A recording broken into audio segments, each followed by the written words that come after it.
sentate acá. Ven, acá al lado mío, en esta silla.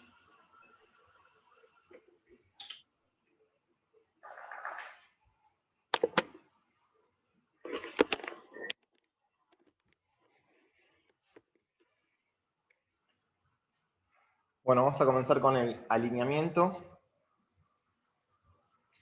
Espalda recta. Relajamos el cuerpo. Aflojamos las tensiones.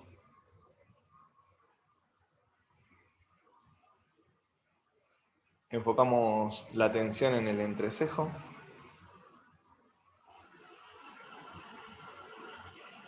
Y realizamos 3 respiraciones lentas, suaves, uniformes y profundas.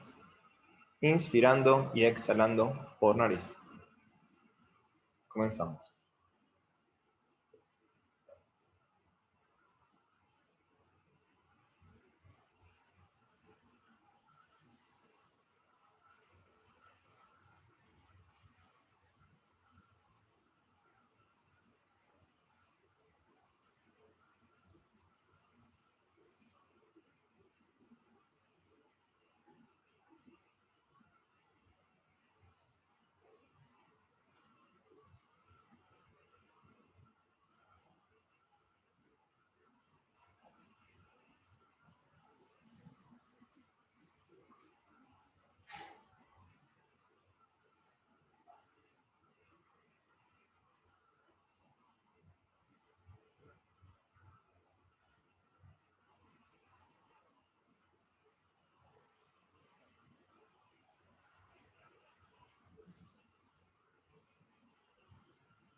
Entonamos 3 veces la palabra sagrada Om en medio tono.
Gurur Brahma, Gurur Vishnu, Gurur Devo Maheswaraha, Guru Sakshat Param Brahma,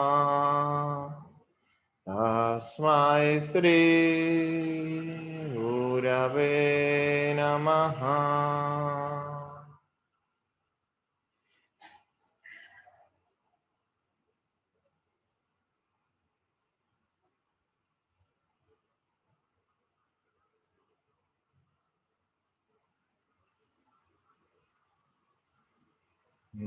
Namaskarams, Master.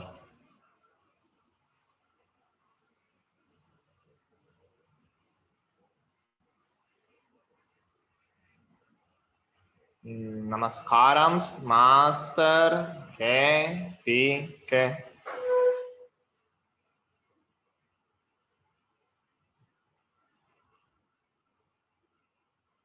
Namaskaram, Master, y que.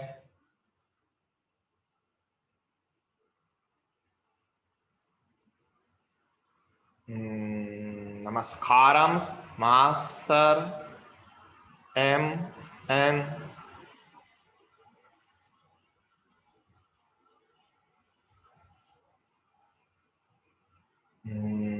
Namaskaram, Master, C, B, B.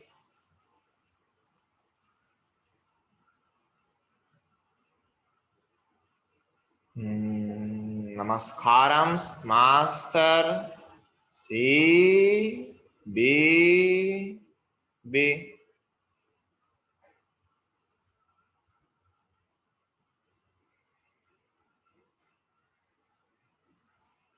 Namaskaram, Master, C, B, B.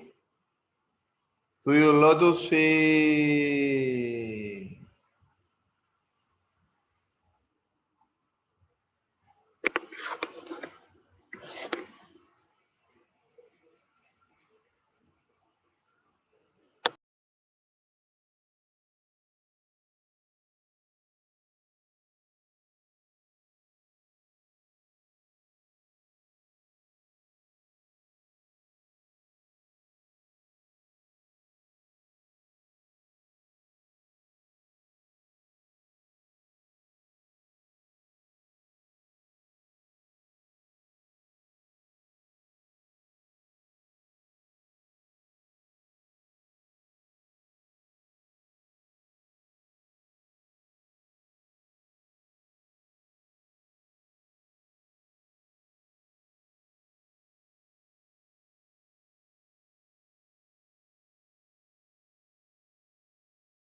Sintiéndonos un canal de la energía divina, juntos y como grupo, recitemos la gran invocación. Desde el punto de luz en la mente de Dios, que afluya luz a las mentes de los hombres, que la luz descienda a la tierra. Desde el punto de amor en el corazón de Dios, que afluya amor a los corazones de los hombres, que el Señor retorne a la tierra. Desde el centro, donde la voluntad de Dios es conocida, que el propósito guíe a las pequeñas voluntades de los hombres. El propósito que los maestros conocen y sirven.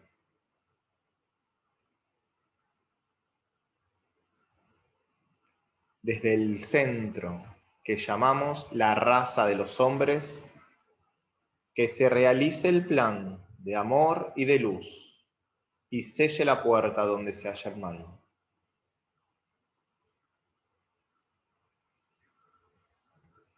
Desde el avatar de síntesis, que está aquí, que descienda su energía a todos los reinos, y eleve la tierra hasta los reyes de la belleza. Que la luz, el amor y el poder restablezcan el plan en la tierra. Que la luz, el amor y el poder restablezcan el plan en la tierra. Que la luz, el amor y el poder restablezcan el plan en la tierra.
Lentamente y luego en respiración suave y profunda, inspirando y exhalando por nariz, retomamos la percepción habitual.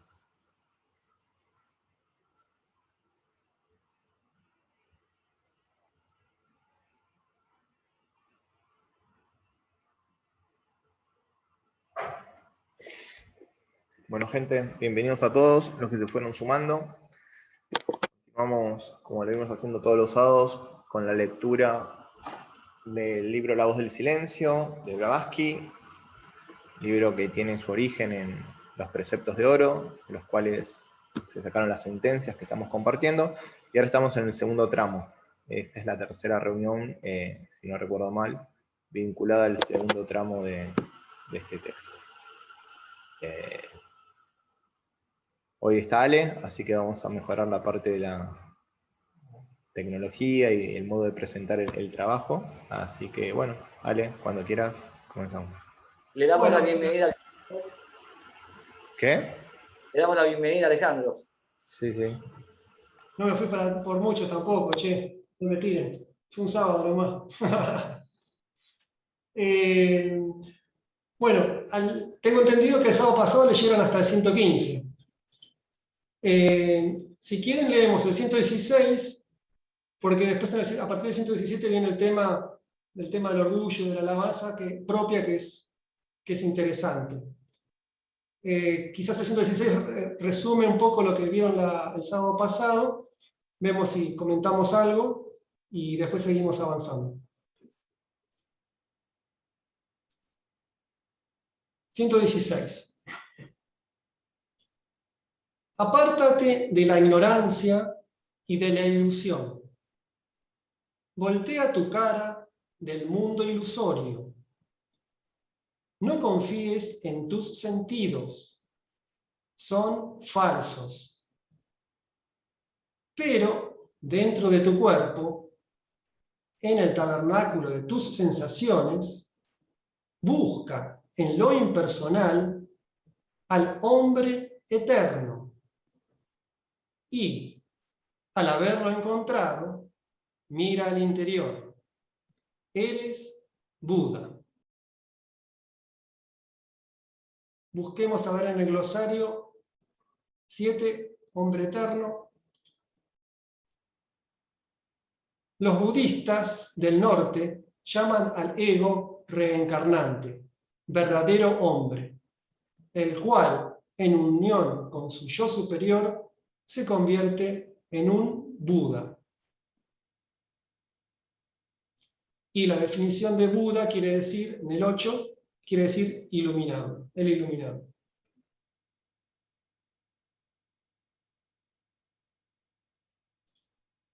Yo creo, Ali y Sebastián, que en esta sentencia resume prácticamente bastante lo que vimos con el tema de Pranayama, Pratyahara, Dharana, ¿no es cierto?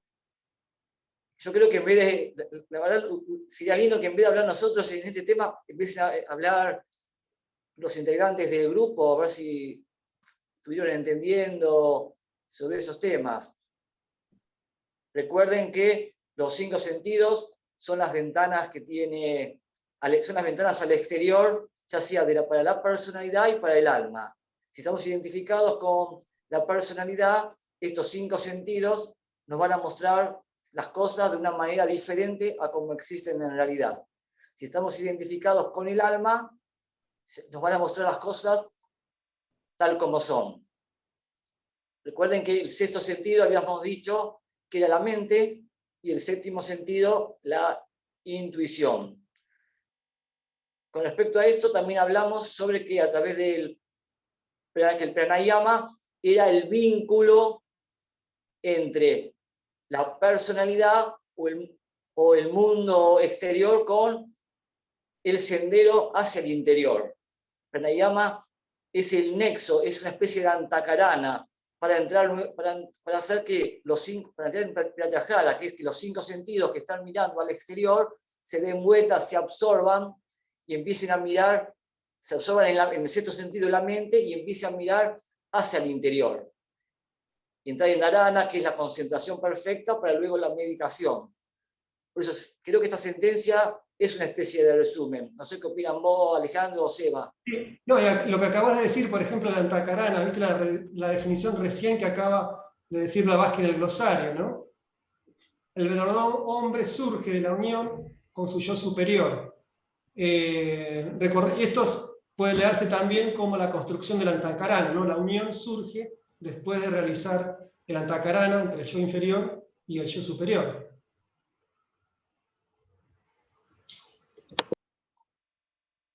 No sé si Seba quiere decir algo, alguien quiere comentar también algo, hacer pregunta, comentar sobre este tema. Sí, yo podría hacer algún comentario, pero primero a ver si algún compañero quiere hacer una consulta o alguna reflexión.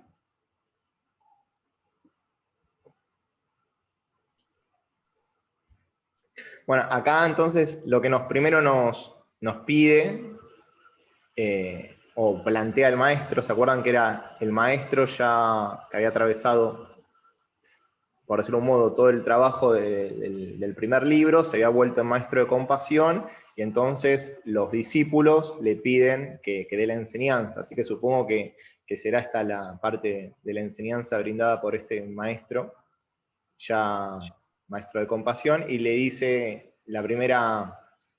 sugerencia o una de las cuestiones que más remarca acá es que apartarse de la ignorancia y de la ilusión. O sea, queriendo decir que lo que nosotros entendemos por realidad es ficticio.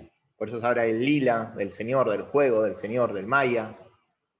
Incluso hoy la ciencia, algunos científicos de vanguardia están planteando como que vivimos en una realidad virtual, en una Matrix, parecido a la película Matrix, en donde cada uno de nosotros, nuestra personalidad, el cuerpo físico, es en realidad símil al avatar de la película Avatar, ¿no? Entonces, estamos en esa ilusión, en esa Matrix, en ese programa, en esa simulación, y nos creemos que somos eso. Y entonces lo primero que nos marca es, ojo, lo que vos crees que es real, en realidad te está diciendo que es una ilusión. Tal vez no lo ves, como no lo veían en la alegoría de la caverna, los que estaban atados mirando las sombras en el muro, ¿no? Creían que era la realidad esas sombras que se reflejaban.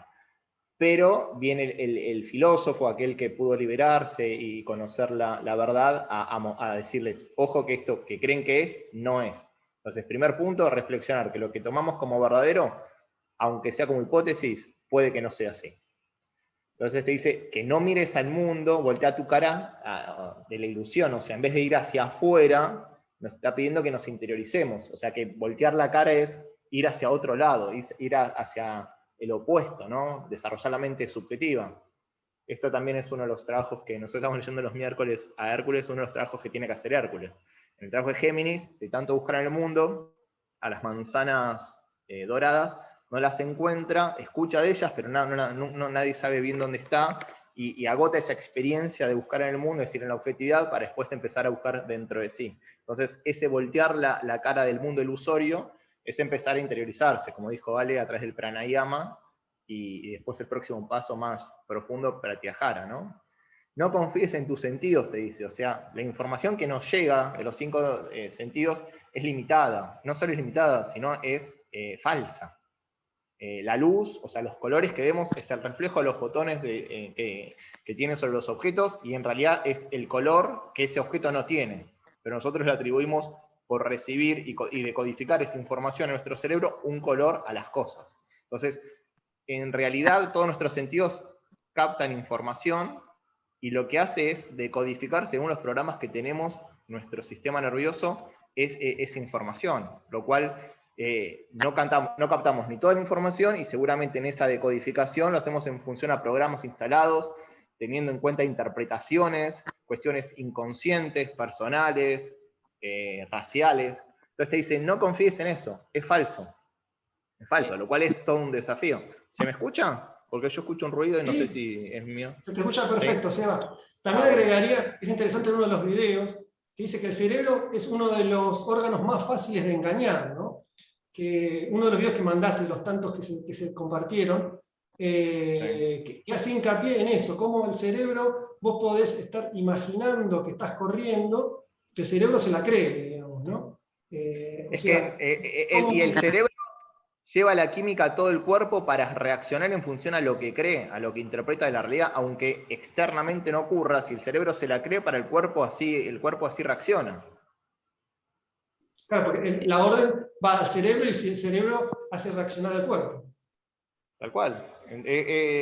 Y el cuerpo encima después genera como esos hábitos de pensar cómo sentir, de sentir cómo pensar, en donde ya se hace como inconsciente, una mente inconsciente, queda el cuerpo sujeta al pasado. Entonces vemos a la información, que encima es limitada, la tergiversamos con los ojos del pasado, como hablaba Krishnamurti. Por lo tanto, como lo querramos interpretar es falso. Encima, las cosas que consideramos sólidas, en el 99,99% es vacío, del cual surgen vibraciones, ¿no? Entonces, si nosotros creemos sólidas, pues creemos que tocamos las cosas, pero en realidad no las tocamos. Nos acercamos y los electrones nunca, como se rechazan al ser de la misma potencia, o sea, al ser negativos, en realidad nunca estamos tocando las cosas. Son sensaciones que tenemos, pero la materia nunca se puede tocar a sí misma, porque los electrones, como son negativo, se terminan rechazando. Entonces no hay posibilidad de tocar efectivamente a la materia. Entonces hay un montón de engaños.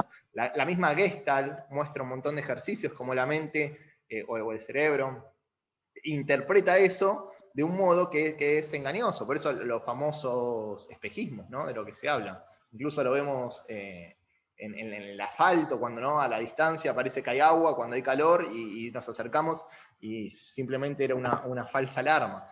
Y otra cosa interesante para ver de que todo encima es falso, teniendo esta información, otra cosa, una cuestión interesante. Mismo Matrix, la película Matrix, le dice en una parte el Smith, no me acuerdo, creo que el malo, le dice a Morfeo, esto que sentís, este sudor que tenés, ¿qué pensás que es verdadero? Es simplemente la decodificación que hace tus sentidos de cierta información que capta, cierta porque no capta todos los rangos, no escuchamos todos los rangos, no vemos todos los rangos, o sea, es muy, muy parcial los sentidos actuales que tenemos. Por eso se pueden ampliar, se pueden purificar, se pueden expandir, en la medida que purificamos nuestra personalidad, y todavía en una dimensión mucho mayor, cuando desarrollamos los sentidos internos, porque en cada plano también tenemos los sentidos, ¿no? Como para finalmente completarnos en la integración de todo nuestro ser, y tener la conciencia, como promete el maestro Siddhi, y seguimos su yoga de todos los planos. Dale. Así como decís que es una ilusión en el aspecto, en el espacio, en cualquier objeto vemos que hay más vacío que materia, como bien lo dijiste, inclusive en un átomo que está formado por protones, electrones, neutrones, el vacío es casi, no sé qué porcentaje hay de vacío comparado con el porcentaje de materia, casi ínfima, ¿no, Seba, que la parte de materia? Sí, se habla del 99,569 de vacío, en el cual hay, perdón, que sea vacío no significa que no haya nada, hay información infinitamente densa, pero en cuanto a la cuestión sólida o material más concreta, es prácticamente nulo.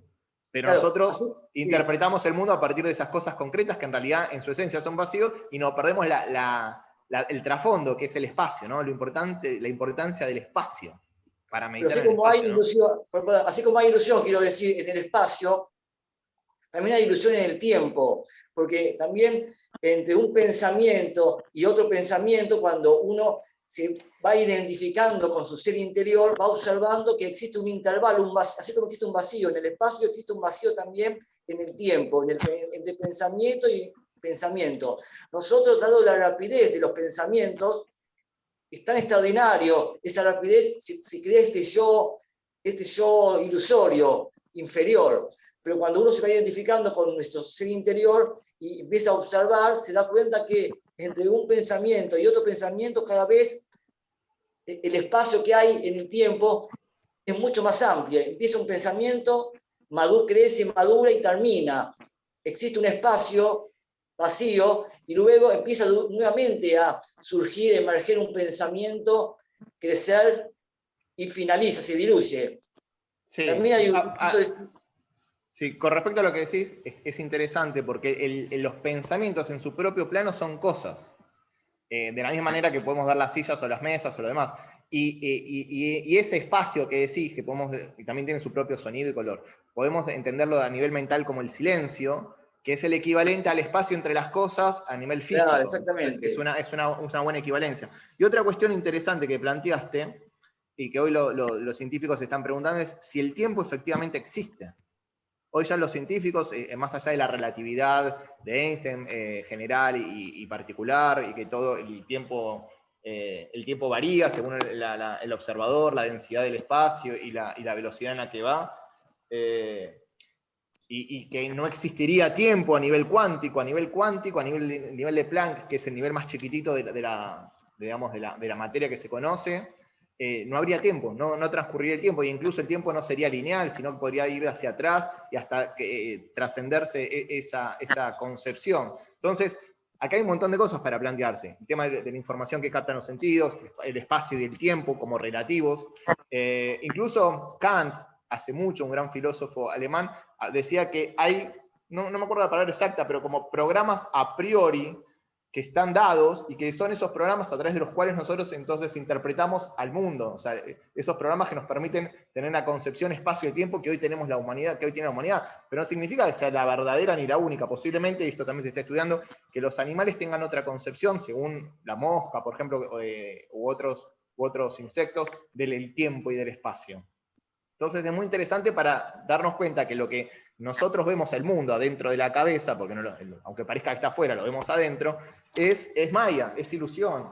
acá mi perro se subió arriba de la mesa. Bájate. Maya, entonces no lo podemos, aunque tiene cierta, obviamente, no podemos pensar que si vamos caminando por la calle y cruzamos y mirarnos y como es Maya, el automóvil, el cuerpo no lo va a traspasar. Posiblemente en un nivel muy avanzado de yogi puede ser, pero mientras tanto hay cosas que tenemos que tener sentido común.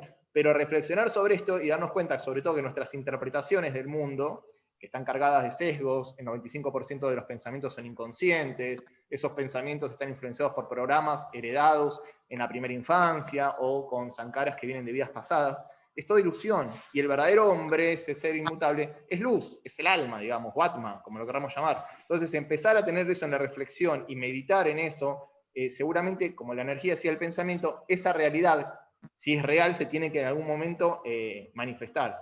Y cuando nosotros nos damos cuenta que no es a través del pensamiento, como decía Krishnamurti, porque no, es parte de esta gran ilusión de la que hablamos, es el constructor de la gran ilusión, ¿no? La mente destruye el discípulo del destructor en el sentido que trasciende esa mente. Entonces, cuando nos damos cuenta que no es a través del pensamiento que podemos verlo verdad, porque es más, sería la continuidad de lo mismo, en esa comprensión profunda que plantea Krishnamurti tenemos que silenciarnos.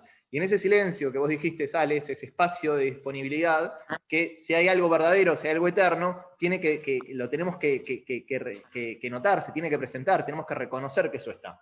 Entonces ahí está el desafío, ¿no? Tomar lo que es esto como hipótesis. Mirá, lo otro interesante que aparece acá, en esta misma estanza, pero dentro de tu cuerpo, en el tabernáculo de tus sensaciones, busca lo impersonal. O sea que en realidad da la sensación, por lo menos de lo que uno lee en esto, es que en realidad las herramientas que uno tiene en este momento evolutivo para cada uno, es que uno tiene que aceptar que en este momento está identificado con sus sensaciones por todo el karma que venimos trayendo, ¿no? Pero acá nos dice que tenemos que partir de ahí, del tabernáculo de sus sensaciones, y a partir de ahí buscar en lo impersonal, buscar lo impersonal. Algo habíamos comentado en otras semanas, que en una meditación, por ejemplo, uno lo que tiene que intentar hacer es cada vez ir hacia lo más sutil, sin perder en cuenta que uno siempre va a estar en la ilusión, por lo menos en nuestro nivel. Es muy difícil que estemos más allá de fracciones de segundos, realmente en los planos superiores. Y eso uno tiene que darse cuenta, porque a veces también uno se engaña, una meditación puede sentirse elevado, puede sentirse que se desprendió de los pensamientos, pero siempre uno va a estar identificado con algo, aunque sea sutil, siempre va a estar identificado con algo. O sea, siempre va a estar parte de ese tabernáculo de sensaciones y uno tiene que asumirlo. El trabajo es cada vez hacer que esa identificación cada vez sea más sutil, ¿no? Teniendo en vista ese hombre impersonal de que habla aquí este fragmento. Tal cual. Y eso impersonal significa que no hay un yo que se sienta separado, porque al estar la ilusión de la conciencia localizada, surge la ilusión de lo personal. Entonces y está con mayúsculas. Entonces lo impersonal, podemos llamarlo al silencio, podemos llamarlo vacío, podemos llamarlo espacio. Acá lo llamó trasfondo. El ego, ¿no? El ego reencarnante. El ego con mayúscula. El ego con mayúsculas, sí. Eso es importante aclararlo muchas veces, que acá en esoterismo cuando se habla con ego, sobre todo ego con mayúscula, uno se refiere más al alma, no al ego que normalmente conocemos en el mundo, que es la personalidad, ¿no? Uno, cuando habla del ego en el mundo común, uno lo asocia a la personalidad a algo más inferior. Pero acá esto se refiere más a él. Sí. Y ahora, Allen, me vino a la mente, volvé por favor a la sentencia. Algo que vos marcaste que creo que puede tener que ver con lo que voy a comentar ahora. Él, que bien dijiste, que dice que partimos del tabernáculo de tus sensaciones, ¿no? Para después buscar lo impersonal, es decir, lo que no muda, lo que no tiene principio, no tiene fin, y no es algo limitado a un yo separado. Y en ese tabernáculo de sensaciones me hiciste acordar, o me hace acordar, a cuando dice, no sé si alguno tuvo la posibilidad de ir a Vipassana. Si no tuvieron la posibilidad, se los recomiendo. Entonces, es la meditación que supuestamente enseñó el Buda para liberarse de todos los condicionamientos, purificar el inconsciente y reconocerse tal cual es, que es más o menos acá lo que plantea. Entonces, dice que de la mente-materia, de la relación mente-materia, surgen sensaciones, ¿no? Sobre todo inconscientes, estamos todo el tiempo procesando información de la cual ni siquiera nos damos cuenta. Tengo mi perro un poquito haciendo ruido. Y en esa emergencia de las sensaciones, según los patrones, nosotros reaccionamos por apego a lo que nos causa placer y por rechazo a lo que no. Pero si aprendemos a ser impersonales, es decir, a observar, a ser testigos, a no alimentar el patrón de apego, de rechazo, que son dos caras de la misma moneda, esas sensaciones, como son impermanentes, surgen y desaparecen, surgen y desaparecen. Y es el modo de ir limpiando el subconsciente y de llevar, o el inconsciente, y llevar luz a lo más oscuro, esos programas que ni siquiera nos damos cuenta, esas tendencias adquiridas de vidas pasadas, incluso heredadas del reino animal. Entonces es interesante esto, como nosotros podemos observar las sensaciones, y en la medida que lo hacemos de manera impersonal, o sea que no reaccionamos, estamos atentos, pero no reaccionamos, esas sensaciones pierden su vitalidad porque no las realimentamos con nuestra energía, y como son impermanentes, se terminan muriendo por inanición. Y también en este descubrimiento hay algo que dijo el Buda, interesante seguramente en esta observación profunda, en este samadhi en el que entra, que la materia, es decir, lo que nosotros consideramos materia, en realidad está a cada instante, estamos hablando de tiempos subatómicos, no sé exactamente cuál es el término técnico, pero a cada instante todo está surgiendo de la matriz y todo está volviendo a la fuente. Entonces todo surge y desaparece en un instante tan pequeño que para nosotros es un continuo, pero en realidad, en la medida que nos volvemos impersonales y esas sensaciones se purifican y el tiempo y la continuidad del tiempo desaparece, vemos todo surgir y desaparecer desde un trasfondo que, digamos, podríamos decir, el gran arquitecto del universo, la pantalla donde se proyecta la película, que es lo real, y todo lo demás es parte de ese gran juego maya o realidad virtual de la que hablé al inicio. Entonces, ¿cómo a través de esta meditación del Buda, esto posiblemente podríamos empezar a trabajarlo, ¿no? Observar las sensaciones y concentrar la atención cada vez más para que se vayan descubriendo esas sensaciones más sutiles. Y es muy interesante. Yo creo que, claro, en el nivel que estamos la mayoría es esto, lo tenemos que partir de las sensaciones y ir, como decís vos, como acabo de decir, ir como apaciguándolas y dejándolas de alimentar, pero ser consciente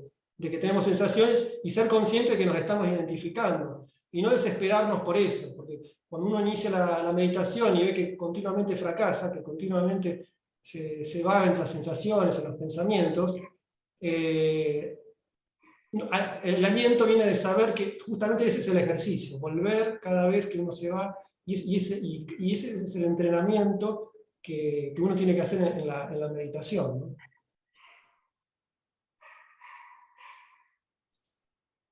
Bueno, ¿quieren que sigamos? Dale, si no hay alguna reflexión para compartir o consulta de lo que se leyó y comentamos. Creo que había algún comentario, Seba, fíjate, creo que alguien dijo algo, a ver. Sí, que fue Juanita, que fue a Vipassana una vez, que es este entrenamiento que les cuento, donde enseñan la meditación que supuestamente hizo el Buda para alcanzar la iluminación, que tiene que ver con esta observación de las sensaciones y no apegarse ni rechazar nada, simplemente observar la relación cuerpo mente y cuerpo, digamos, que van surgiendo estas sensaciones y no alimentamos el patrón. Es interesante, muy interesante. Estás muchas horas meditando y llegas a un nivel de concentración que yo después no lo conseguí. Hasta incluso tuve la posibilidad de tener una experiencia de poder trascender el sentir el cuerpo, ¿no? Cada uno después lo verá. Sí, pero ¿estabas en grupo ahí? ¿Estabas en grupo? Sí, es en grupo. Te enseñan una técnica que la vas perfeccionando día a día hasta que primero es concentrándose, observando la respiración. Se hace tan atenta a la mente, porque te tienen tantas horas ahí, que después vos vas enfocando esa concentración en las distintas partes del cuerpo y se te va como, vas entrando en, por ejemplo, esto también lo toma la psicología, hay partes del cuerpo, estructuras musculares, etcétera, etcétera, que dan cuenta de nuestro pasado y que están enquistadas ahí. Entonces, cuando vos llevas la atención ahí ecuánime, eso empieza a surgir. Entonces, capaz que surgen cuestiones emocionales muy fuertes que estuvieron grabadas en esa parte del cuerpo, o incluso dolores físicos que no tienen que ver con lo que justo te pasó ahora, no es que te golpeaste, sino que estás removiendo un montón de energías. Y sirve como una limpieza emocional, como una limpieza incluso corporal, porque está todo junto, ¿no? El cuerpo responde a la mente. ¿No lo intentaste hacer por tu cuenta después en tu casa? Un día que estabas solo, bueno, me voy, hago todo el día lo que hice allá. Sí, la practiqué mucho tiempo después. Sí. Y eso también te entrena, es como tener horas de vuelo, porque estás todos los días meditando como 8 horas. Y en un momento, cuando entras a Vipassana, que ese recorrido tenés en el cuerpo, en un momento te piden 3 horas al día no moverte. en la meditación simplemente no moverte, que ahora capaz se nos parece imposible, pero después de entrenamiento lo haces, estás 1 hora observando las sensaciones sin moverte. Y ahí es cuando tuve la experiencia de poder trascender el cuerpo y se me reveló como un campo, que yo diría como de cuántico, no sé, un montón de energía que iba surgiendo y volviendo así como, ¿se acuerdan del televisor viejo ese que cuando no tenía señal se veía así? Bueno, que salía como una lluvia de fondo, o una cosa así de energía, y después enseguida volví, al ratito volví al cuerpo. Pero bueno, estuvo bueno, estuvo muy buena experiencia. Y hay mucha gente todos, yo en menor medida la pasamos mal, y la pasamos bien también, porque surgen cosas, surgen muchas cuestiones que no vemos y que estamos en el movimiento del cuerpo o en hablar estas 7 días o 10 días en silencio. Entonces, es un trabajo de mucha interiorización. No sé si ahora se estará haciendo con la pandemia, pero el que no, aparte encima es gratuito, es con donación voluntaria, no hay fines de lucro. Así que el que no pudo ir, se lo recomiendo. ¿En dónde lo hiciste, Seba? Ahí en Vipassana, a buscar la página, no sé dónde. Ahora había un centro que habían comprado, al principio habían alquilado lugares, y después hay un centro que habían comprado por el sur, acá en Gran Buenos Aires. No sé en qué estará, pues eso fue hace varios años. Pero si buscan en la página lo van a encontrar. Muy bien, Ya vengo por seguimos mi perro, entonces. me parece.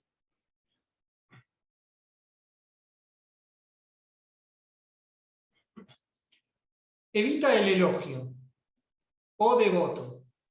Las alabanzas llevan a la autoilusión. Tu cuerpo no es el yo. Tu yo está inherentemente desprovisto de cuerpo e impermeable al elogio o a la crítica. La alabanza propia o discípulo es como una torre elevada a la cual ha ascendido un loco altivo. Allí está sentado en soledad, orgullosa e inadvertido de todos, excepto de sí mismo. El sabio rechaza el falso saber que la buena ley esparce a los vientos. Su rueda gira para todos, el humilde y el soberbio.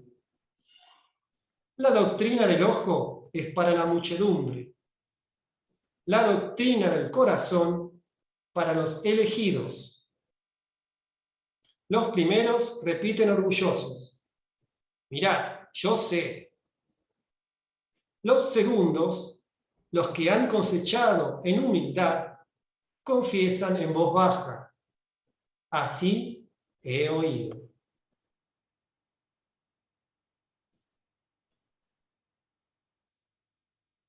A ver, leemos rápidamente el 9. Véase el número 1, el budismo esotérico a las masas.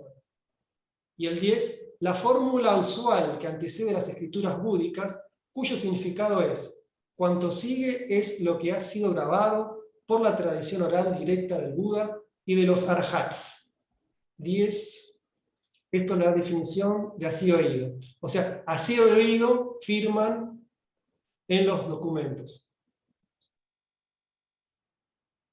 de la tradición. Acá habla de varios temas, me parece. Uno es el tema del orgullo, otro es el tema de ser impermeable a la crítica y a la alabanza, ¿no es cierto?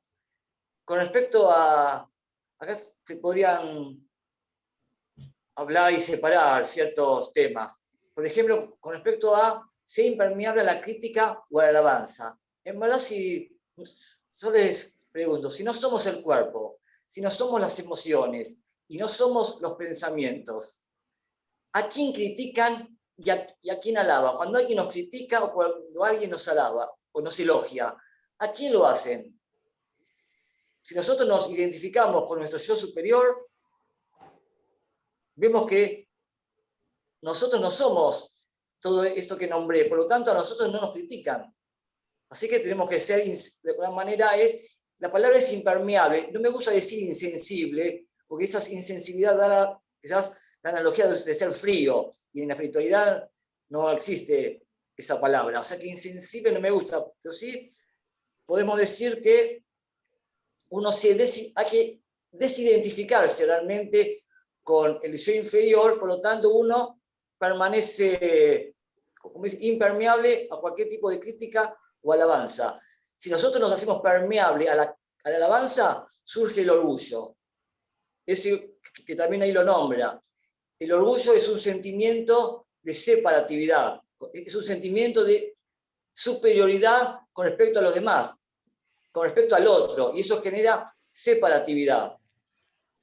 Y yo recuerdo una historia así muy cortita donde cuenta a Ivanov que él se da cuenta cuando va subiendo a las montañas, está escalando las montañas, él observa que aún en las cimas de las montañas existe un mineral, algo impuro. Entonces él se da cuenta que trasladando esta visión pero real que él tiene sobre ese mineral que existe todavía en las cimas de la montaña, a medida que uno va escalando las montañas, la pureza cada vez es mayor, la pureza de la atmósfera es realmente abundante, ¿no es cierto? Pero se da cuenta que todavía existen en la naturaleza elementos impuros en las alturas de las montañas, en las cimas de las montañas. Entonces él dice, esto trasladándolo al mundo interior, todavía en las cimas del discipulado todavía existen ciertos elementos impuros. Y ese mineral que existe en las altas montañas es el símbolo todavía del orgullo, que es el último, se dice, eslabón que tiene que superar el discípulo para superar la ilusión y lograr la iluminación. Y Claro, ahí, sí. sí, decime, Ale. No, justo lo que estabas diciendo, porque también que vos decías, ¿a quién critican? ¿Al yo superior o yo inferior? Están criticando la personalidad cuando se critica, y cuando se alaba también. Pero ¿por qué también? Porque el orgullo es algo que creo que lo comentamos hace bastantes semanas atrás, porque actualmente el orgullo está como bien visto en la sociedad, no está mal visto tener orgullo por algo. Pero si uno se autoobserva cuando uno tiene ese tipo de sentimientos, uno va a ver que en realidad lo que está alimentando es al yo separado del resto. Entonces, a alimentar con esas sensaciones de orgullo, bueno, ni hablar de soberbia, esa separatividad, uno se está alejando en realidad del camino que se te propone en estas enseñanzas, que es justamente ir hacia el sentido contrario, no exaltar al yo separado, sino ir hacia la unidad. Entonces, todo lo que hace resaltar o hace que se separe ese yo va en contra de este sendero, ¿no? Esa sensación es un buen ejercicio autoobservarse en ese sentido. ¿Qué cosas, qué sentimientos nos hacen sentir más separados, más diferentes del resto, y qué cosas nos hacen ir hacia la unión, ¿no? Me hace recordar una historia que ya conté cuando estábamos hablando sobre A los pies del maestro, la historia de San Antonio, este monje, ¿no? Que se comenta siempre historia, ¿no es cierto?, simbólica, donde el diablo siempre se le aparecía y lo tentaba a San Antonio, y se dejaba ganar. Entonces, cada hecho la cual ganaba San Antonio le decía, muy bien, San Antonio, me has vencido. Hasta que pero San Antonio siempre se mantenía desidentificado con ese tema. Pero el diablo siempre lo tentaba, le quería generar un sentimiento de orgullo. Hasta que en un momento lo tienta fuertemente y le dice, muy bien, San Antonio, me has vencido, ya no voy a regresar. Has logrado lo que la mayoría no puede superar. Así que vos has trascendido la maldad del diablo.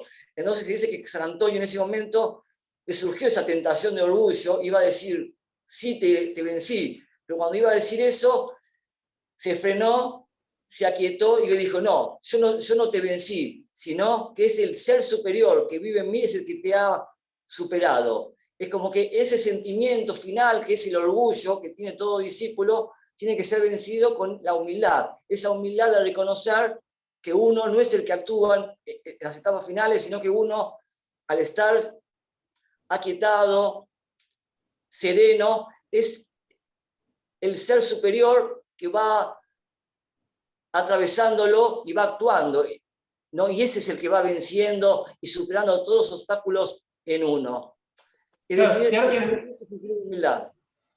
ahora que mencionaste algo también, algún ámbito religioso, recordemos que en la Biblia también se repite muchas veces, con distintas formas, pero por ejemplo en Santiago 4:6, que Dios resiste al soberbio y da gracia al humilde. O sea, el tema de la soberbia, del orgullo, siempre en los ámbitos esotéricos es como algo a superar también, ¿no? Que uno, sobre todo porque cuando uno se mete en los estudios y entrena mucho la mente, ahí es donde más surge la soberbia y el orgullo, porque son cualidades que surgen de la mente, de la separatividad justamente. Entonces, y generalmente si ustedes observan, las personas que son más amorosas, que por ahí no tienen tanto entrenamiento mental, tienden a ser más humildes, menos orgullosas, ¿no? Porque la gran pecadora de esto del orgullo es más bien la mente, ¿no? Y acá se sobresale, también con esta palabra acá, soledad orgullosa, que en la estanza lo dice como un loco altivo que se va a una torre, asciende a la torre, que justamente eso, el orgullo y la soberbia lo que tiende es hacia la soledad, lo que mencionábamos hace poquito, ¿no? Hacia al yo, a enaltecer a ese yo separado, que termina en soledad, que es justamente lo opuesto de lo que estamos buscando en estas enseñanzas, ¿no?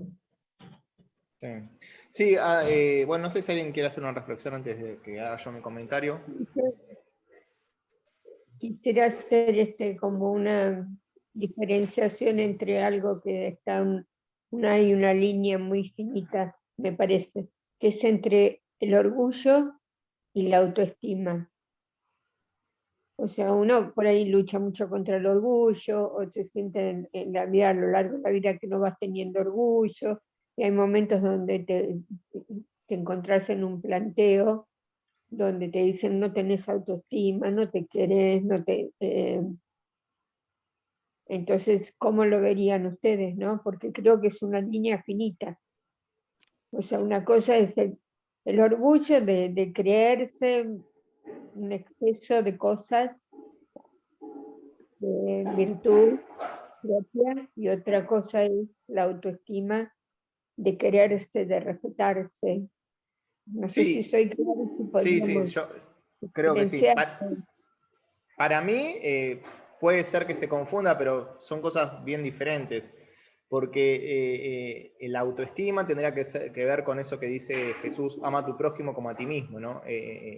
Entonces, sin amor para con uno y para con los demás, que en realidad no hay un otro, no puede haber progreso. Entonces, la autoestima iría por ese lado. El orgullo es por creerse mejor, diferente, superior a los demás. Entonces, me parece que ahí queda muy claro, ¿no? Mi perra la agarró una calle. Lo que es la autoestima tendría que ver con ese amor a sí mismo, pero también a los demás. No hay una pelea en ese sentido. O sea, que vos te quieras no significa que te sientas más importante que los otros. Entonces, no incluye el orgullo. Y el orgullo sí, implica que uno se siente más importante que los demás y cae entonces en la soberbia. Y ese puede ser un mecanismo de compensación de cierto sentido de inferioridad. A eso iba. Por ahí, Silvia, a eso iba lo que acaba de decir Eva, de que la baja autoestima muchas veces está vinculada a sentimientos de inferioridad o complejos de inferioridad, que en realidad están muy vinculados a los complejos de superioridad, orgullo, soberbia, digamos, ¿no? Son dos caras de la misma moneda. La baja autoestima también indica apego, identificación, que justamente hay que trascenderla igual que la soberbia. Son dos, digamos, extremos que tienen el mismo motor, que tienen la misma... y si ven, es muy común saltar de digamos, los complejos de inferioridad a los complejos de superioridad, o sea, de ir de un extremo al otro.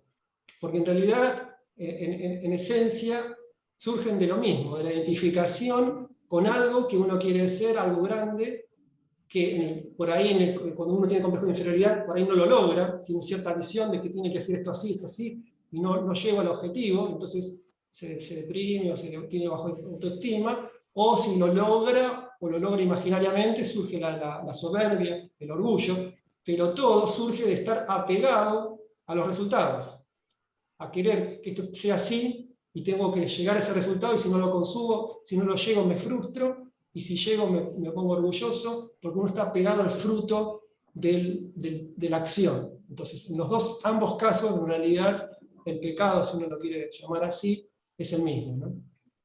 La identificación con el fruto de la acción. Sí, después quería retomar con el tema de la soberbia y el orgullo, como recalcar lo que se había dicho, que es ese sentido de separatidad. Por eso el primer pecado, ¿no? Si se quiere en la Biblia, cuando Dios, por decirlo de un modo, expulsa a Lucifer del cielo, es por orgullo. Entonces es el orgullo en que caen todos aquellos que van progresando, por desarrollando cualidades y facultades. En la medida que ingresamos en el sendero, o nos volvemos o integramos en una medida la personalidad, hay cuestiones o valores, o virtudes, o facultades que se empiezan a desarrollar, a mostrar, y eso puede generar una aparente ilusión de que hacemos mejor las cosas que los demás. Y es parte del proceso. De hecho, en el trabajo de Hércules, siempre, ahora que estamos viendo eso los miércoles, los invito a que se sumen. En el trabajo de Hércules de Géminis, cuando Hércules va al sur, es decir, al corazón, y empieza a contactar con la energía, con su maestro, o sea, con el maestro interior, a revelarse sabiduría, etcétera, etcétera, cae también en el pecado del orgullo, porque ese orgullo espiritual, por ese modo, parece que es parte del proceso y también es muy peligroso, ¿no? Los magos negros caen en el orgullo, la soberbia, la separatividad y en creerse que son superiores a los demás y lo utilizan como instrumentos para sus propios intereses, ¿no? Pero entonces es parte de la tentación, como comentó Ale, del sendero, y Hércules en un lapso se pierde y se va hacia el oeste, ¿no?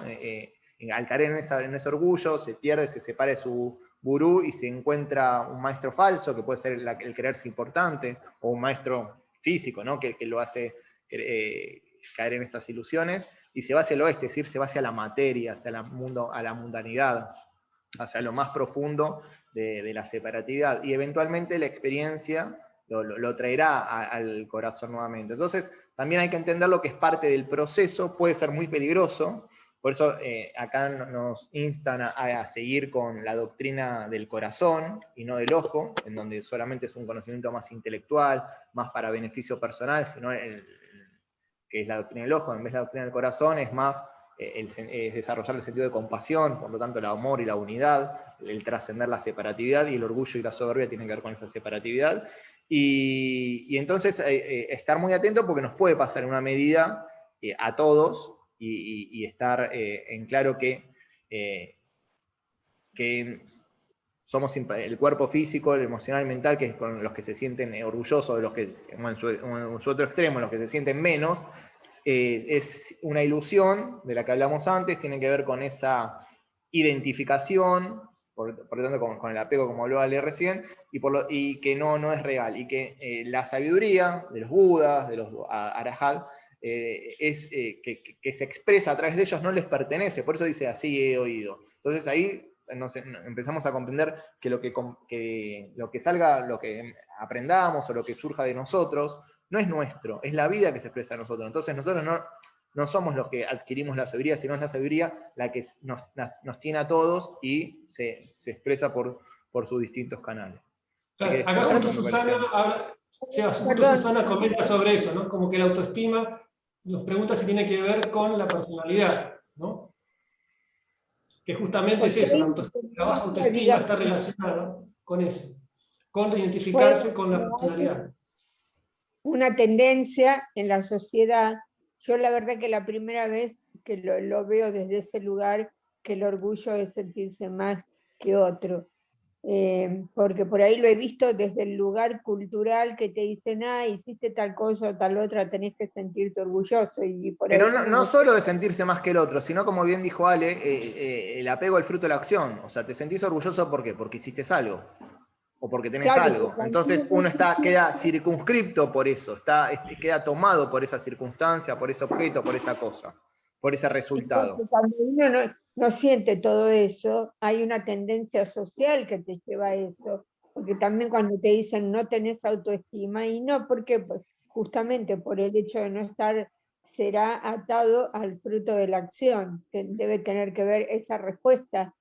Sí, pero yo la autoestima, de vuelta, no la entiendo como una cuestión, más allá que acá la podemos entender desde el punto de vista de la personalidad y lo que dice la sociedad y lo que te recomiendan los psicólogos, tener cierta autoestima. En realidad yo la veo como una cuestión de amor, o sea, amarse a sí mismo y amarse a los demás. Entonces, desde ese sentido de autoestima como amor a sí mismo, lo cual no rechaza el amor a todo lo demás, no puede haber orgullo. Entonces, puede haber autoestima, porque hay amor a sí mismo, pero no orgullo porque no hay un rechazo o un creerme diferente de los demás. Entonces, esa autoestima, entendiéndola como lo estoy planteando yo, no genera separatividad. Porque esa amate a ti mismo, a tu prójimo como a ti mismo. Esa es la autoestima que yo considero como válida. Porque la autoestima no deja de ser amarse a sí mismo en el sentido más espiritual, ¿no? Entonces, en ese sentido yo no la considero como algo de orgullo o algo que, de la sociedad solamente, sino como un valor. Un valor que ese valor no implica creerme más que los demás. O sea, no tengo por qué caer en el orgullo. No considero, desde la concepción que estoy hablando yo, que la autoestima es equivalente a orgullo. Está bien, Sí, está vale, bien. mira acá. Habla también nuevamente de la doctrina del ojo y la doctrina del corazón. Y ya creo que comentamos semanas atrás, que ya la viene mencionando desde hace 2 sábados, lo venimos mencionando en las estancias, que habla de la doctrina del ojo y del corazón. Y no me acuerdo, no sé si qué comentaron el sábado pasado, pero la doctrina del ojo está relacionado con el tema de ver, del conocimiento. Conocimiento ya sea esotérico, sutil, divino, que es muy bueno, pero que no alcanza. Y que la doctrina del corazón está más relacionada con la realización de esos conocimientos, que en definitiva y sucintamente sería en la realización del amor, porque es el conocimiento principal que da la sabiduría. O sea, uno es sabio cuando realmente puede realizar el amor.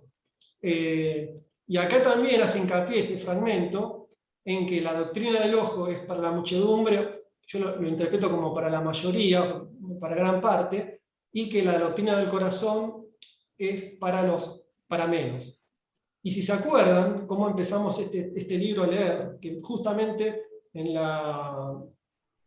el prefacio, Blavatsky dice que este libro es para los menos, o sea, que ella lo define para los místicos, que también lo comentamos en la primera o segundo sábado que empezamos a estudiar este libro.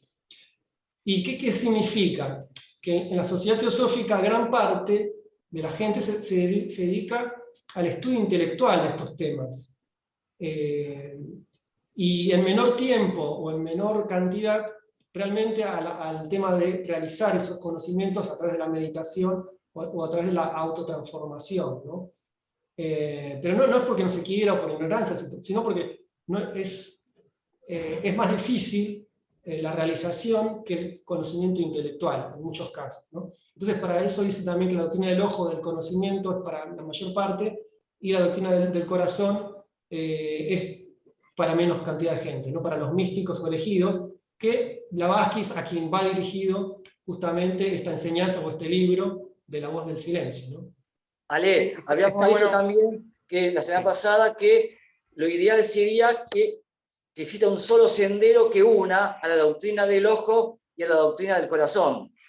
Es decir, cuando uno, por ejemplo, doy un ejemplo, cuando uno medita en un objeto, en la meditación hay que tomar conocimiento sobre el aspecto externo, que es la doctrina del ojo, y luego a través de la meditación uno va logrando significados cada vez más sutiles, cada vez va desenvolviendo los velos de cada objeto, ¿no? y va penetrando en significados más sutiles, que es la doctrina del corazón. O sea, si uno lógicamente empieza con la doctrina del ojo, ¿no es cierto? Y debe tratar de ir adquiriendo esa aspiración ardiente que le permita unir la doctrina del ojo con la doctrina del corazón y que sea solamente un solo sendero. Claro. Y Algo que destacaste recién, Alex, que está bueno me parece tener en cuenta, es que la doctrina del ojo dice que es para la muchedumbre y la doctrina del corazón para los elegidos, por lo menos lo que leímos acá. Y en realidad los elegidos puede dar algún sentido de orgullo, de sentirse especial. Y no es la idea de lo que estaban marcando acá, sino con una cuestión de todos son especiales, simplemente de la misma manera que algunas frutas maduran antes y están próximas a poder utilizarse para el alimento, ¿no? Bueno, hay también en la humanidad algunas almas que pueden ir madurando antes y estar accesibles o tener la sensibilidad necesaria para que esta doctrina del corazón en Claro. ellos encuentre un El lugar en que problema es ese, asirse. que muchas veces tenemos mucho conocimiento intelectual y es como que nos falta realización, pero sin embargo la mente nos dice que estamos muy avanzados porque sabemos mucho, tenemos muchas percepciones, pero justamente a lo que se cae cuando uno tiene demasiado desarrollada la mente y no tanto el corazón, es en ese tema del, que acá después lo dice, el orgullo. O sea, los primeros de la doctrina del ojo tienen el problema que muchas veces caen en el orgullo. Mirá, yo sé, ¿no? Porque sé un montón. Y en cambio, los que realizan la doctrina del corazón, así he oído. O sea que se ponen siempre en el papel del discípulo, el que recibe la enseñanza. Claro, Y como cuando dice el uno- maestro Kumar, que la sabiduría no le pertenece a nadie, sino que todos le pertenecemos a la sabiduría. Por eso dicen así oído.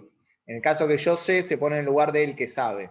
Que la sabiduría me pertenece, el conocimiento me pertenece. O sea, hay un yo que se siente importante, orgulloso, soberbio, y se separa de los demás que siente que no están a la altura. ¿Ves? Así oído implica el conocimiento de que la sabiduría nos tiene a todos y que es de la vida misma la que fluye a través nuestro y nos permite oír desde adentro, desde la base común y compartida, esa sabiduría que nos contiene a todos. Claro, también se nos dice que no solamente el conocimiento, sino todas las obras artísticas, las creaciones que hace el hombre, tanto arquitectónicas, esculturas, música, pintura, que muchas veces el artista también se la cree, que él es el que crea. En realidad, sí, todo surge de conexión con los planos superiores, consciente o inconscientemente. O sea, Tal cual. en este plano no somos dueños de nada. ¿No? Y por eso es como que la soberbia y el orgullo siempre es maya, es ilusión. Sí, sí. Hablaba anteriormente de la doctrina del corazón y la unión. Eso No se sería como empezar a trabajar en la antacarana. ¿Sí? ¿Perdón?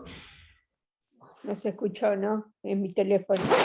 Que hablando de la doctrina del corazón y la doctrina del ojo y la unión, eso sería ir buscando el trabajo de la antacarana, de la construcción de la antacarana.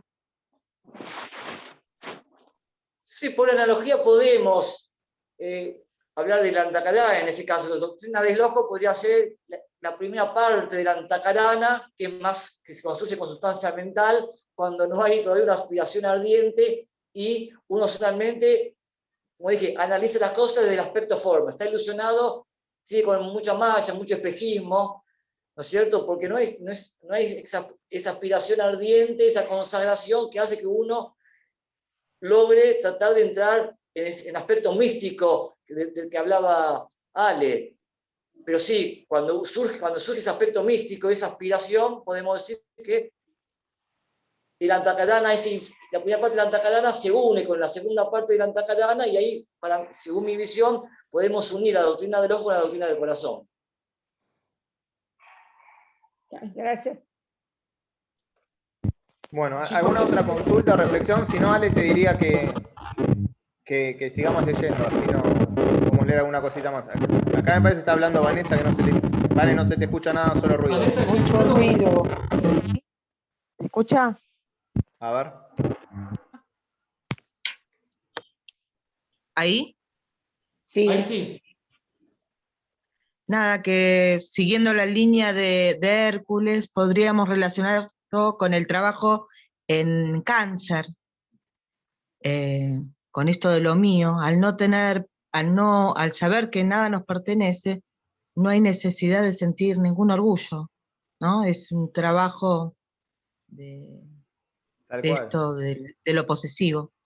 El aspecto inferior de Cáncer, como bien decís, Claro. apunta a sentirse identificado con las cosas y a querer poseerlas. Por eso arranca con esa dualidad de quién tiene el conocimiento, si el ángel solar o el ángel o los pitris lunares o la personalidad. Y arranca con esa dualidad, con esa lucha interna en él, para finalmente trascender y decir que el conocimiento lo tiene aquello. Y en su aspecto inferior, como bien nos recuerda Cabane, tiene que ver entonces con esto, con el apego, el sentir, el quedar identificado, el orgullo del yo versus el resto. Entonces sería trabajar, entrar en el sur, en el corazón, y trabajar con la energía de Cáncer para superar su nivel inferior, ¿no? También vinculado a los trabajos de Hércules. Muy bien, Vane. Bueno, seguimos entonces.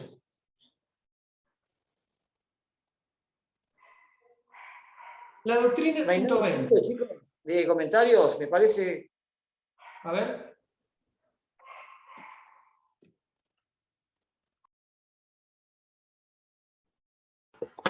No entendí qué dijiste, Sara.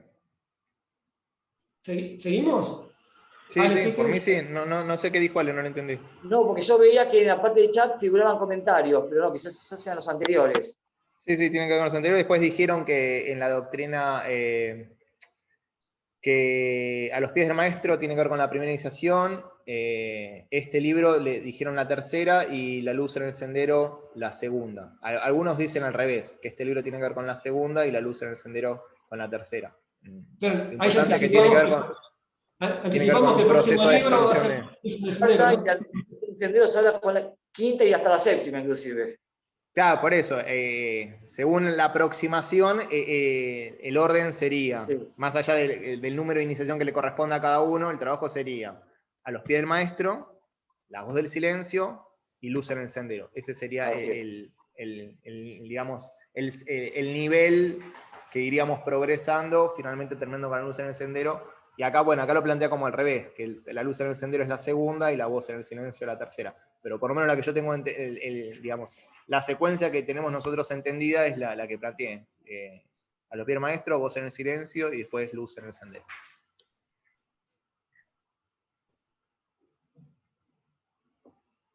Bueno, seguimos entonces. 120. La doctrina del corazón, o discípulo, es llamada gran tamizador. La rueda de la buena ley sigue adelante rápidamente. Muele de noche y de día, separando del grano dorado la cáscara sin valor, de la harina los desechos. La mano del karma guía la rueda. Las revoluciones marcan los latidos del corazón kármico. El verdadero conocimiento es la harina, el falso saber, la cascarilla. Si quieres nutrirte con el pan de la sabiduría, debes amasar tu harina con las aguas cristalinas de Amrita. Pero si amasas tus escorias con el rocío de Maya, solo puedes producir alimento para las palomas negras de la muerte, las aves del nacimiento, del decaimiento y del dolor. Otra vez muy poético, ¿eh?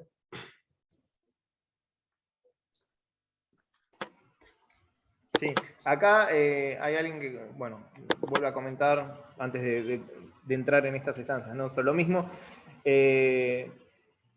Sí, lo que dijimos, la versión que conocemos nosotros, el progresiva es a los pies del maestro, la voz del silencio y la luz en el sendero. Y lo de las iniciaciones varía, pero si nosotros acá vimos que le está hablando, por lo menos en este relato, en esta segunda parte del libro, al maestro de compasión, y nosotros dijimos que el maestro de compasión es la cuarta iniciación, así que estaríamos en eso, en tercera, cuarta iniciación, en este libro. Podría entenderse desde ahí.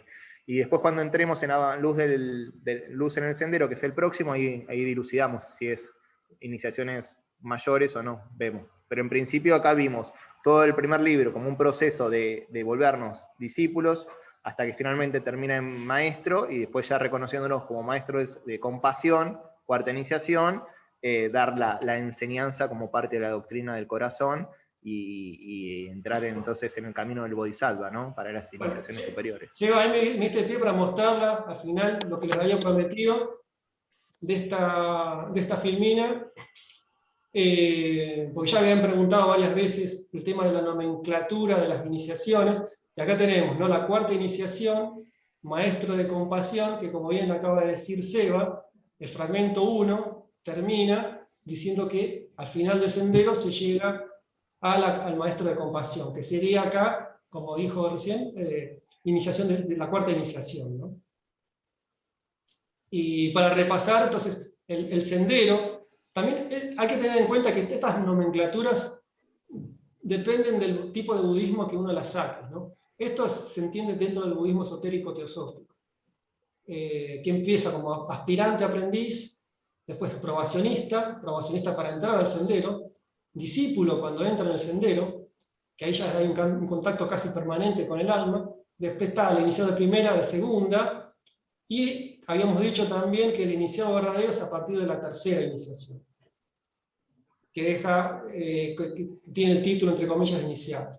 Después la cuarta es el maestro de compasión que estamos viendo, que es la doctrina del corazón, justamente el que realiza la doctrina del corazón, cuando empieza a realizarla, es un iniciado de cuarto, maestro de compasión.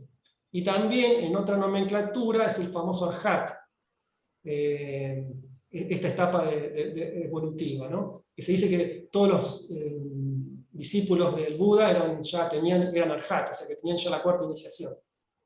Después viene la quinta iniciación, que es maestro de sabiduría o adepto, la sexta, que ya es un Johan, séptima Bodhisattva, octava, que se llama la iniciación del Buda, y la novena, que es la que tiene nuestros logos planetarios, Sanat Kumara, ¿no? Ahí queda un poco todo el camino que tenemos por delante. Después, si quieren, esto también las podemos ir completando, armando entre todos esto, dando más especificaciones, pero bueno, esto sería como un bosquejo para tener más o menos la nomenclatura clara de qué decimos cuando mencionamos cada una de estas palabras, de estos conceptos. Muy bien. Ale, Seba, ¿qué les parece? Creo que lo que le diste sale, por el tema del tiempo, no va a dar lugar para que se hagan explicaciones. A Sí, lo sumo, lo dejamos para la próxima. si dejamos para el sábado que viene. Sí, me parece que sí. Bueno. No sé si quieren hacer otros comentarios. Tenemos un par de minutos todavía. ¿Algún comentario, alguna reflexión, alguna consulta antes del cierre?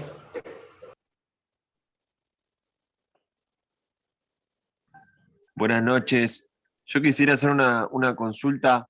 ¿Qué práctica recomiendan o la más recomendada para trabajar la compasión?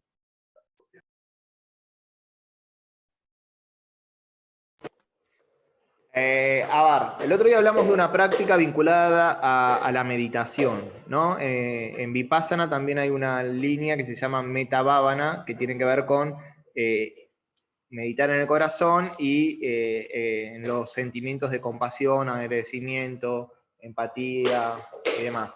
Y se había dado una práctica, ¿no?, de alinear la mente, el cerebro al corazón y generar esa coherencia cardíaca para que el cuerpo electromagnético del corazón fluya mejor y haya más un impacto entonces de nuestra energía en el medio, y eso ya es un gran servicio. Pero la compasión no es otra cosa que el amor puesto en acción, es decir, es el servicio. Entonces, más allá de esa meditación, uno tiene que empezar a tener la actitud de servicio. Entonces, lo que se llama, o lo que habla Krishna con el karma yoga, la acción que nos lleva a la unión. Entonces ese se entiende como servicio. Entonces estudio meditación y servicio. La meditación de que hablamos puede ser una vinculada a la compasión, a emanar sentimientos de compasión centrándose en el corazón. El servicio como acción concreta, que puede ser desde compartir una enseñanza hasta darle alimento a los pobres, y el estudio para perfeccionarse uno y poder entonces dar un mejor servicio. Serían como los tres pilares fundamentales para poner en práctica la enseñanza. No sé si quedó claro. Seba, la parte te está destruyendo la casa. La perra está jugando atrás mío y no me da bola, como si no estaríamos haciendo nada, haciendo un ruido increíble. Y ahí va, muerde, tira, golpea, hace todo. Está jugando con todo lo que encuentra. Hola, a Bueno, mí me gustaría aportar algo ahí con la compasión. sí, dale. En cuanto a la compasión, pues yo he aprendido que no puedes hacer servicio de forma intelectual y no tener compasión. Em, una de las formas, pues, de hacer servicio y adquirir compasión es como que intentar adquirir como hábito tener la empatía.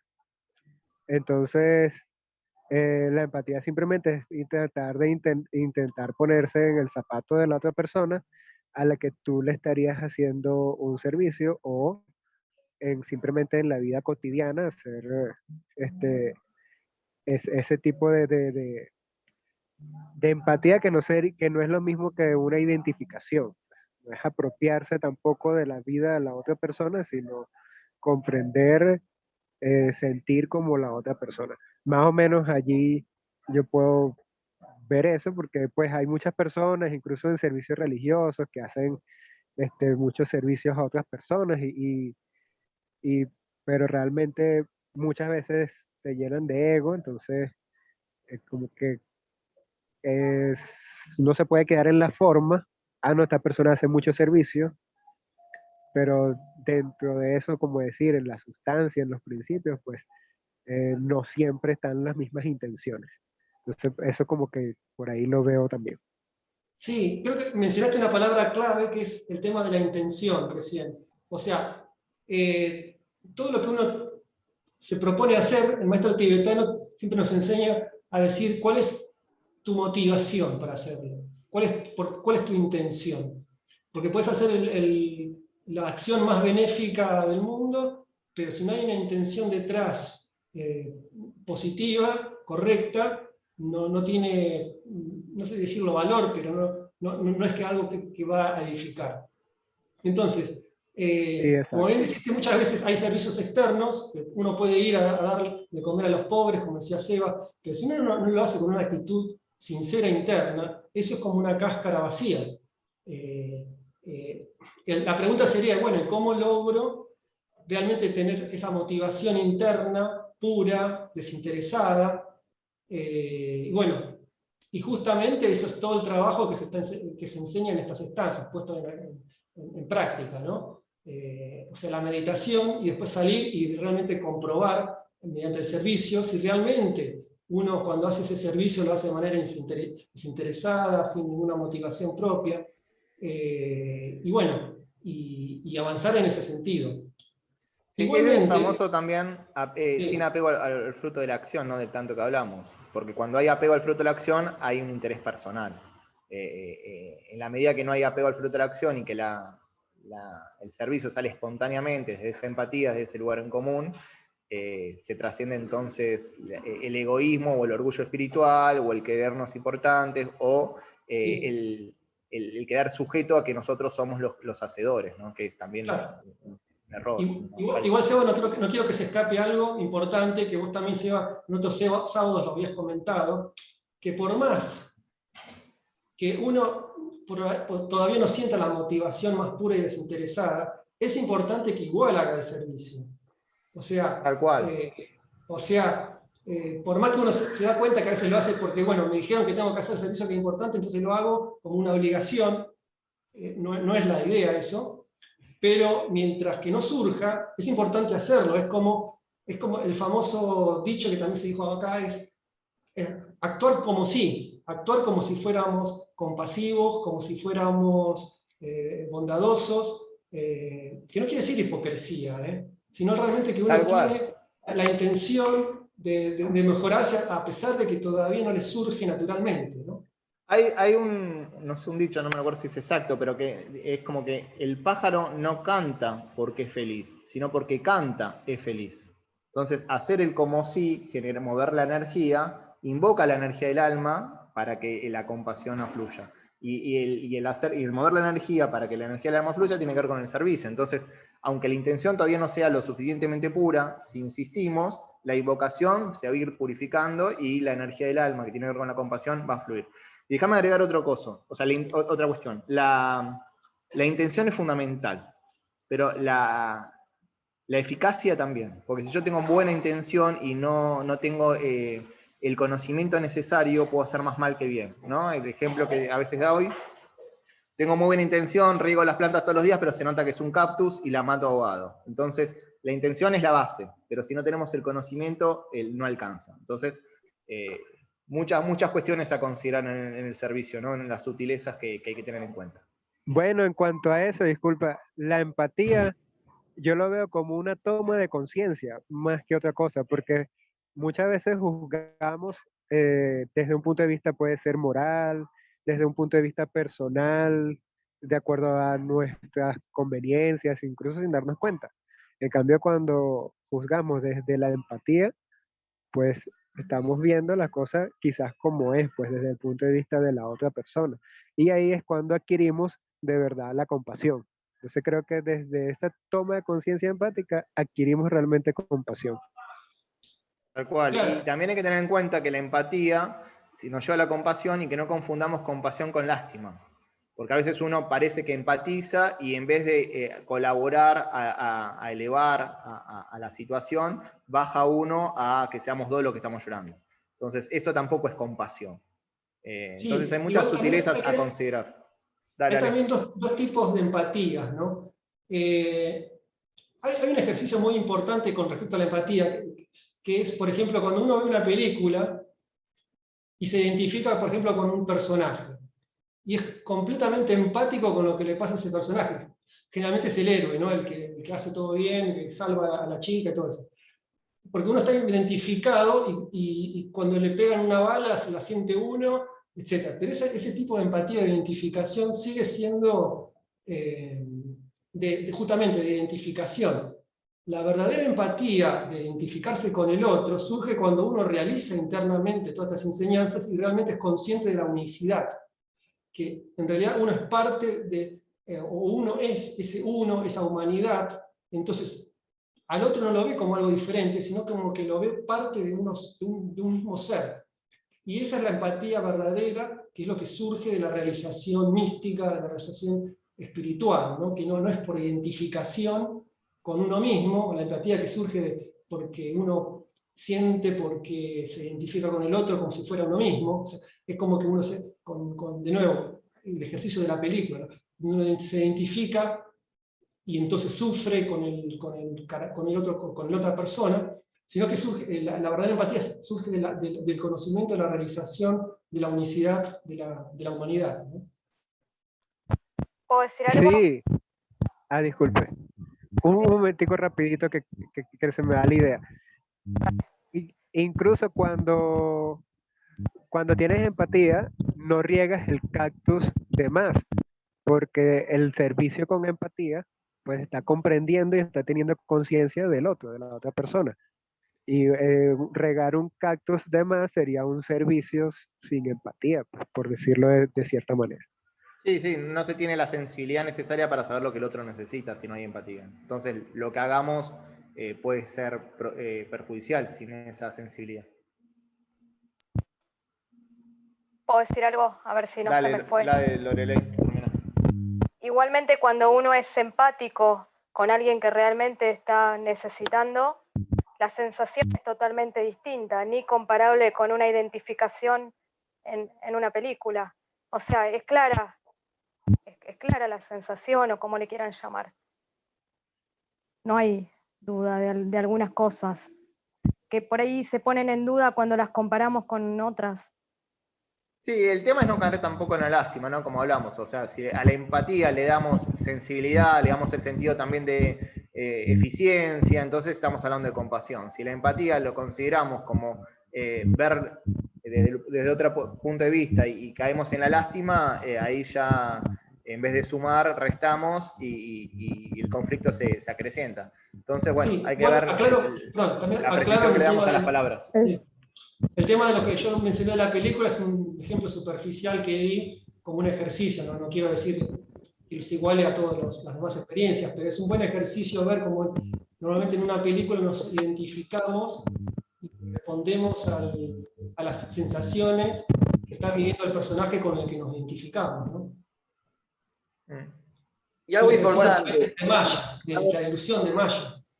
Sí, algo rápido e importante. Existen libros donde, espirituales de maestros cuyo título es ¿Cómo desarrollar las cualidades divinas? ¿Cómo desarrollar las virtudes? ¿No es cierto? Se hace la empatía, la compasión, y se habla de que hay que unir dos aspectos. El aspecto que ya lo hablaron los chicos, el aspecto del servicio, ¿no es cierto?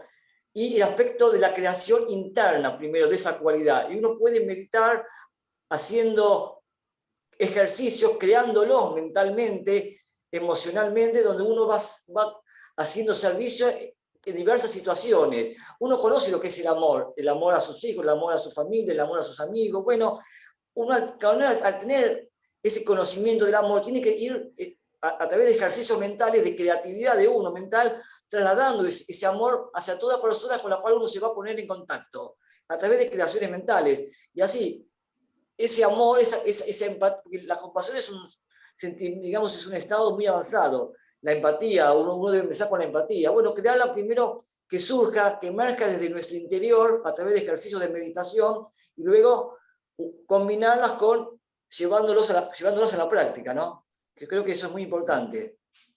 Bueno, entonces creo que la persona que preguntó se le dieron bastantes cuestiones importantes. El servicio, con todos los detalles que hablamos, la meditación para el contacto con el alma y que la compasión afluya naturalmente, y el estudio para ir perfeccionándonos en el servicio y en las técnicas de meditación. Entonces, estudio, servicio y meditación nos van a ayudar en todo el proceso del sendero.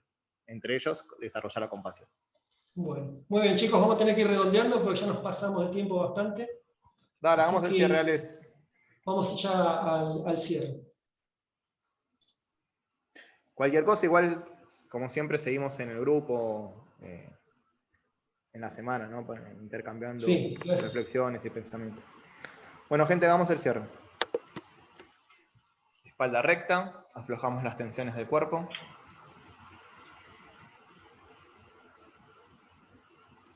Enfocamos la atención en el entrecejo y realizamos 3 respiraciones lentas, suaves, uniformes y profundas. Inspirando y exhalando por nariz.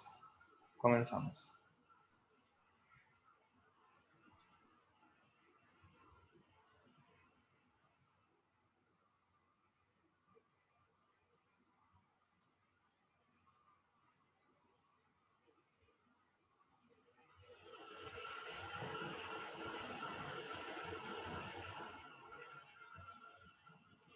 Entonemos 3 veces la palabra sagrado Om en medio tono.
Loka samasta sukino bhavantu. Loka samasta sukino bhavantu. Loka samasta sukino bhavantu.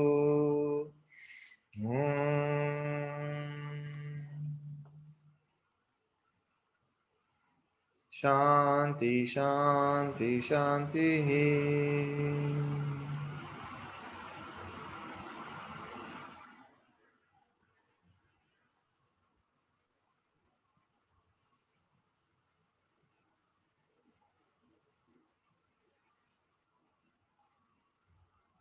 Lentamente y en una respiración suave y profunda, inspirando y exhalando por nariz, retomamos la percepción habitual.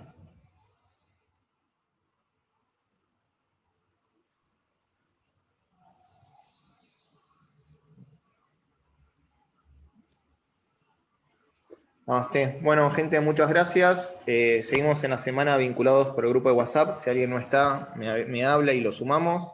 Y bueno, están siempre invitados a todas las actividades que organice la biblioteca y la WTT. Gracias, gente. Bendiciones. Bendiciones a todos, que Hasta la estén muy bien. próxima. Buenas noches, bendiciones a todos. Gracias. Chao, gracias.